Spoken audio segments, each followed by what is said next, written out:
Nesse vídeo eu vou tratar com vocês se vale ou não a pena investir em Gerdau, principalmente pensando em dividendos, e fazer um comparativo entre Gerdau e outras siderúrgicas. Então vem comigo. Salve, salve investidores! Como é que vocês estão? Sempre lembrando que antes de continuar você clica no botão aí embaixo de inscrever-se para ajudar esse canal. Inicialmente, iremos responder uma dúvida muito comum. Qual seria a melhor classe de ação da Gerdau? Afinal de contas, temos a GGBR4, a 3, que é a ordinária, e temos a Goal, que é a metalúrgica Gerdau, Goal 4 e Goal 3. E a resposta é dada pela própria empresa, que diz o seguinte, que as ações GGBR referem-se a Gerdau SA, então GGBR3 e GGBR4. E as ações Goal referem-se à metalúrgica Gerdau SA. Na estrutura de governança corporativa da Gerdau, a metalúrgica, que é a Goal, é uma holding que controla a Gerdau SA. E a Gerdau SA é uma holding que controla outras. Com essa ilustração fica muito mais claro. Na estrutura societária da Gerdau, nós temos o quê? A chefona aqui, que é justamente a holding maior, que é a Goal, que controla a Gerdau SA, que é a GGBR, que por sua vez controla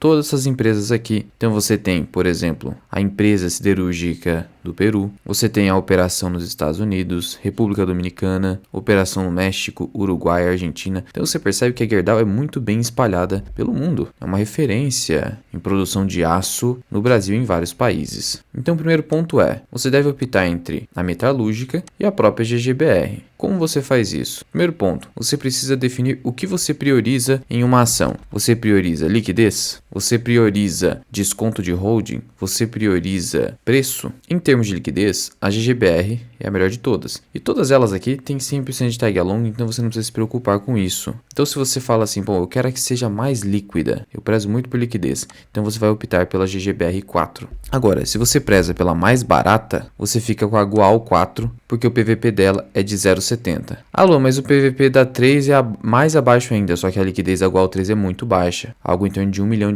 por dia, muito baixo. Então você precisa optar ou pela Goal 4 ou pela GGBR4. A GGBR3 tem uma liquidez até um pouquinho melhor, até seria possível pelo preço, mas eu ficaria com a 4 porque é muito líquida, mais de R$400 milhões por dia. Agora, se você preza simplesmente por preço, você vai olhar simplesmente pelo PVP e vai escolher, por exemplo, a GGBR3 ou até mesmo a Goal 4, que é mais barata ainda do que a GGBR3 e tem mais liquidez, mais de R$100 milhões de negociação por dia. Só que tem um detalhe, muito embora o PVP da Goal seja mais baixo e haja o desconto de holding, você percebe que o retorno de dividendos da Goal é de 10% e o retorno de dividendos da Gerdau SA é 14%. Logo, por mais que a Goal seja mais barata e tenha o desconto de holding, você tem um dividend yield, ou seja, um retorno de dividendos maior na GGBR. E se você olhar aqui para o histórico da GGBR, você percebe que desde 2016 ela entregou um retorno absurdo. Se você pegar aqui desse fundo a 2,80 até a presente cotação de R$24, você teve quase 1000% de retorno. Já com a Goal você teve uma volatilidade muito maior. Olha só essa queda absurda, algo que você não teve com a GGBR. Então, em termos de retorno e até volatilidade, a GGBR parece ser uma melhor opção. E isso é bem mostrado no gráfico de retorno. Se você pegar o retorno dos últimos 10 anos, foi de apenas 4% na Goal, porque ela teve essa queda monstruosa, mas o retorno depois foi tão alto quanto a GGBR. Só que a GGBR foi mais estável, de tal modo que você vê um retorno aqui de 183% nos últimos 10 anos. Então, considerando esse histórico e a maior liquidez, parece que a melhor conclusão hoje seja a de que a GGBR seja uma melhor opção para o pequeno investidor. Lembrando que esse vídeo não é recomendação de investimentos, é só respondendo a dúvida quanto à classe de ação. Prosseguindo aqui, só reforçando aqui a presença da companhia em vários países, presença industrial em 9 países, 74 lojas comerciais, 36 mil funcionários, 32 unidades de produção de aço, 11 milhões de toneladas de sucate de aço em suas operações no Brasil e no exterior e 2 minas de minério de ferro ali para justamente produzir o aço. Interessante notar que a companhia vem melhorando as suas margens ao longo do tempo, por isso a altíssima rentabilidade, como eu mostrei para vocês no gráfico ali, de retorno da Gerdau. A sua margem no consolidado saiu, por exemplo, de 11,7% para 22%. Isso margem EBITDA, e isso é muito interessante. Isso melhora o lucro líquido ao final da última linha do demonstrativo de resultado. Sendo que a Gerdau é reconhecida como a maior produtora de aço no Brasil e uma das maiores fornecedoras de aços longos nas Américas. É evidente que ela teve aqui uma redução no seu resultado líquido, isso por conta da queda no preço do minério de ferro,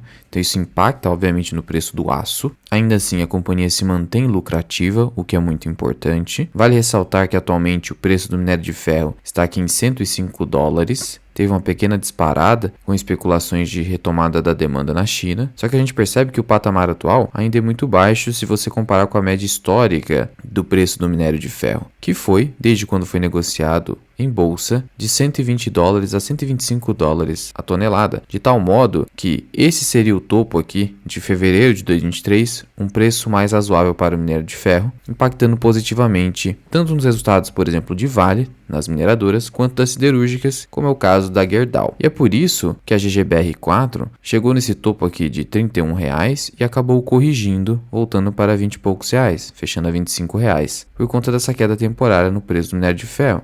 Mas com a retomada e também especulações de maiores estímulos monetários na China, isso tende a melhorar. E aí a Gerdau pode continuar, seguindo com a sua tendência de alta que não se findou desde 2016, se você pegar um gráfico aqui mais longo. Importante ressaltar que o endividamento da companhia vem caindo desde 2015. Então, veja só esse gráfico. A relação dívida líquida chegou em 2015 num pico superior a 4 vezes EBITDA, um endividamento bem complicado. Só que a Gerdau conseguiu se desalavancar muito, chegando a níveis atuais aqui de endividamento de 0,3 vezes EBITDA, muito controlado. Ao passo que o EBITDA foi subindo, então a empresa vem apresentando desempenho operacional e de desalavancagem que a torna, na minha visão, a melhor companhia siderúrgica aqui do país. Sendo que o fluxo de caixa livre também vem crescendo bastante. Isso aqui é muito bom para o acionista. Em relação aos últimos acontecimentos, os últimos fatos relevantes anunciados pela Gerdau, nós tivemos aqui uma decisão judicial que beneficiou algumas companhias da Gerdau em processo judicial envolvendo créditos de PIS e COFINS. Dessa forma foi reconhecido ali um crédito de R$800 milhões. É um evento não recorrente, mas importante que impacta positivamente na companhia. Tivemos ainda o CAPEX para o ano de 2023, o plano de investimentos, no valor de R$5 bilhões. Esse CAPEX é voltado para manutenção,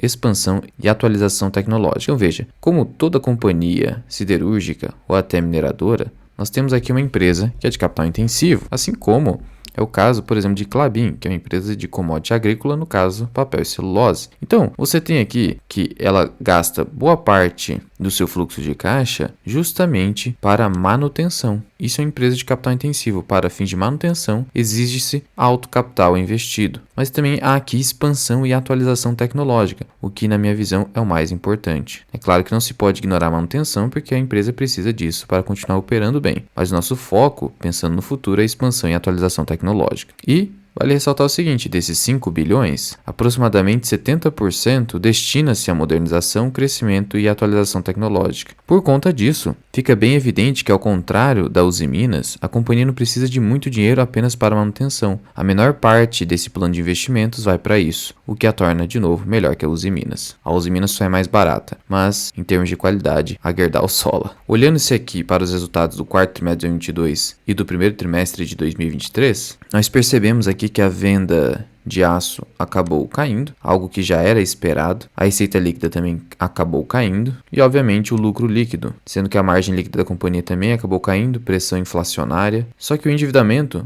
até acabou subindo, mas nem tanto, sendo que o CAPEX da companhia foi maior, mais investimentos, e aí, obviamente, um menor fluxo de caixa livre, né? Depois que você deduz, por exemplo, o CAPEX. Então é importante que a companhia se mantenha lucrativa. A queda nos resultados era algo esperado, justamente pelo preço do minério de ferro e a menor demanda na China. Ainda assim, veja que o mercado não se desesperou. Você não teve aqui uma queda de R$30 para 20 ou 19. Caiu para apenas 25. Já os Usiminas, você teve essa pedrada de 17 para apenas 7 e pouco. Isso só denota a melhor qualidade da Gerdau. Por mais que a Usiminas seja mais barata, as pessoas, o capital acaba se movendo para as empresas de maior qualidade. É por isso que WEG nunca derrete. E em relação ao primeiro trimestre de 2023, isso aqui é muito importante a gente monitorar, esse ano de 2023, a gente percebe que já houve melhora nos resultados. Então as vendas do aço acabaram crescendo, saindo aqui de 2,6 para 2,9, receita líquida também melhorou 5%, o lucro líquido subiu 79%, as margens melhoraram,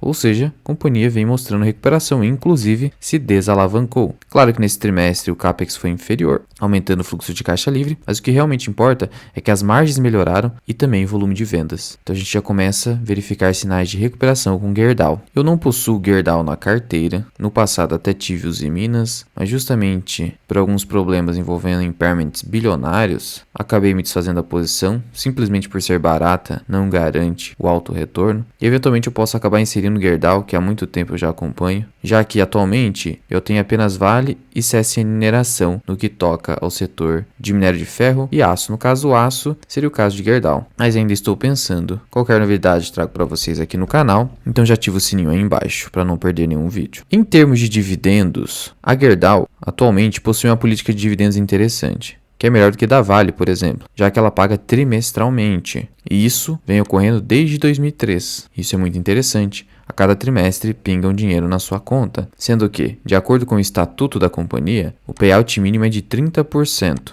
É o que prevê o artigo 19 do Estatuto, no seu parágrafo 4º, diz o seguinte: os acionistas terão direito a receber em cada exercício, a título de dividendo, um percentual de lucro líquido mínimo obrigatório de 30%. Esse é o mínimo.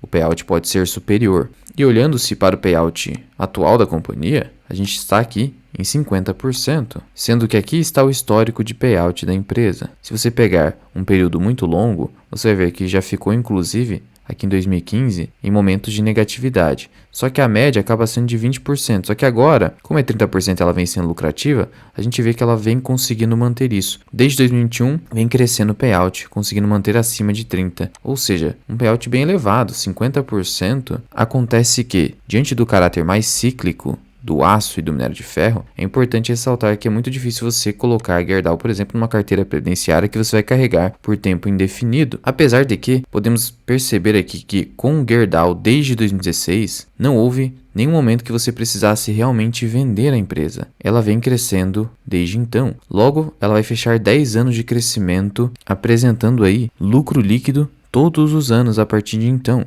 Então veja que desde 2017 só lucro líquido, apesar de alguma volatilidade, sendo que ela vem conseguindo crescer muito seu lucro líquido. Nos últimos 5 anos a média ficou em 38% ao ano. Olhando aqui desde 2018, você percebe que sempre teve lucro líquido. Teve volatilidade, 2019 foi menor que 2018, mas depois já recuperou para o mesmo patamar. Só que 2021 e 2022 o lucro foi muito alto, teve uma disparada muito forte. Isso acabou até distanciando muito os resultados. Ainda assim, não é desarrazoado pensar que a companhia vai crescer pelo menos 15% ao ano ou algo próximo disso, fazendo para mim uma empresa apta pelo menos para uma carteira de oportunidades. Vale ressaltar que ela já anunciou 2 dividendos nesse ano, pagamento de forma trimestral, um aqui em março, em termos de Gerdau SA, foram 20 centavos por ação, e depois em maio, 51 centavos por ação. No total, foram então 71 centavos. 71 centavos nas cotações atuais de R$ 25,00 em GGBR4 dá um retorno de dividendos de 2,84%, quase 3% de retorno de dividendos. Se a companhia conseguir replicar isso para os próximos trimestres, eu poderia multiplicar isso aqui por 2 e eu chego a quase 6% de dividend yield. Então esqueça esse dividend yield aqui de 14. O que você pode esperar, sendo mais razoável, é 6 ou até um pouco mais, uns 7%. Então você já percebe que essa alta volatilidade nos dividendos faz com que você não possa, prima facie, colocá-la numa carteira de previdência. A companhia também realiza bonificação de ações, fez uma bonificação de 5%. Então, a cada 100 ações você recebeu 5 ações na sua carteira. Ela também detém ali um programa de recompra de ações vigente desde o dia 5 de maio de 2022. Esse programa vai durar 18 meses, sendo que 81% do programa já foi executado. Então, é um programa que vem sendo executado. A própria Gerdau entende que as suas ações estão baratas nesse sentido, uma maneira de remunerar o acionista. O programa, então, se finaliza esse ano, até por isso que já chegou a 81%. Em termos de valuation, a companhia publica aqui as suas coberturas dos analistas de mercado. Você tem Banco do Brasil, Bradesco, BTG, Goldman Sachs, JP Morgan, Santander, Bank of America, Citi, Credit Suisse e outros. E aqui estão os preços-alvos definidos por esses bancos e corretoras. E aqui, a maioria deles são para compra. Poucos aqui deixam como neutro. E aqui, obviamente, é a GGBR4, a mais líquida. Eles sempre colocam aqui a cobertura da mais líquida. De tal modo que, se você pegar todos esses preços-alvos aqui e lançar numa planilha e pegar a média aritmética, você teria um preço-alvo médio pelas corretoras e bancos de investimento de R$ 36,15. O BTG aqui tem um preço a 39, Banco do Brasil a quase 34, Itaú 34. Os mais conservadores aqui ficam em R$ 30, Morgan Stanley e JP Morgan, além do Goldman Sachs, ou seja, o pessoal lá fora é um pouco mais pessimista. Ainda assim, se você for no alvo de R$ 30, você teria margem de segurança em Gerdau. Se você, por exemplo, projetar um dividendo de pelo menos 1,50 por ação, que seria muito, mas muito abaixo do dividendo pago em 2022 e até o de 2021, e dividir pelos 6% do Décio Bazin, você chega a um preço teto de 25, o que seria o preço atual. Mas a verdade é que, como eu falei para vocês, é muito difícil usar o critério do Bazin em Gerdau, já que ela possui resultados mais voláteis por estar exposto ali no setor siderúrgico. Eu defini meu próprio valuation em Gerdau a R$ 27. Eu sempre sou mais conservador nas minhas premissas, por isso eventualmente posso acabar entrando na empresa. Aqui foi um preço muito bacana de se entrar, por exemplo, em julho de 2022. Mas eu só vinha observando, infelizmente. Muitas vezes a gente demora muito para entrar, mas é bom porque às vezes com esse excesso de cautela a gente evita de entrar em armadilhas simplesmente por uma euforia que aconteceu por conta de algum momento em específico, mas Gerdau realmente vem se provando nesses últimos 8 anos. E vale lembrar também que, como minério de ferro está em $105 a tonelada e que a média é entre 120 a 125, a tendência é que Gerdau venha a aumentar o seu volume de vendas nos próximos trimestres com a recuperação do preço, o que reforça meu valuation em R$ 27, que é justamente o preço máximo para eventual aporte. E se você quiser aprender mais sobre investimentos, considere se tornar membro do canal associado do Mirai. Você tem diversas aulas exclusivas. Trouxe recentemente essa aula sobre aluguel de ações, esta aula onde eu trouxe a atualização da carteira Philip Fisher e outras carteiras do canal, inseri Droga Raia, aqui onde eu faço a precificação por diversas maneiras a respeito das ações de Vale, a nossa carteira do 0 aos 100 mil, trato da estratégia do Earning Yield, tem aulas sobre Small Caps, você tem o nosso mini curso de imposto de renda para investidores, aulas de indicadores de análise fundamentalista e diversas outras aulas exclusivas. Ou, alternativamente, você pode contratar os meus serviços de consultor de investimentos. Sou analista CNPI 3707, posso montar a sua carteira de investimentos do absoluto zero ou simplesmente analisar o seu portfólio, dando recomendações de compra ou venda e alocação de ativos. Posso fazer isso por escrito via parecer ou mediante consulta individual comigo por Google Meet. Posso até mesmo montar a sua carteira do absoluto zero e fazer o devido acompanhamento, a depender da necessidade do cliente. Para entrar em contato comigo, basta enviar uma mensagem via Instagram, que eu deixo aqui embaixo, ou também via número de WhatsApp Business que fica aqui na descrição. Mas já vai deixando aqui nos comentários, você investe em GGBR ou Goal? Qual a sua opinião a respeito da empresa? Você entende que ela também teria a melhor qualidade entre as empresas de aço aqui no país? Muito obrigado por ter ficado comigo até aqui. Eu sou o Luan, esse que é o canal Mirai Investing. Até o próximo vídeo. Fui!